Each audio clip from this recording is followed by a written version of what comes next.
जी दोस्तों, आप देख रहे हैं जी सियालकोटी पिजन लवर और मैं आपका दोस्त आपका भाई मोहसिन रहमान। दोस्तों मौजूद हैं जी 2022 का सियालकोट विनर कबूतर। ये जेठ 2022 का सियालकोट में दोस्तों चैम्पियन कबूतर है। छत उस्ताद चौधरी रहबर अजीम गुमान। ये देखें जी,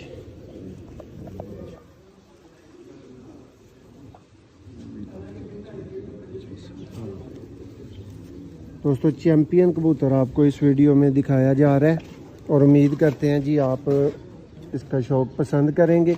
और सबसे अहम बात दोस्तों, आपने गेस करके बताना है ये कौन सी ब्रीड से बिलोंग करता है और किस चीज़ ने इसको इतना उड़ाया, इसकी ब्लड लाइन ने या इसके पॉइंट्स ने। ये देखें, ये कबूतर है आपके सामने।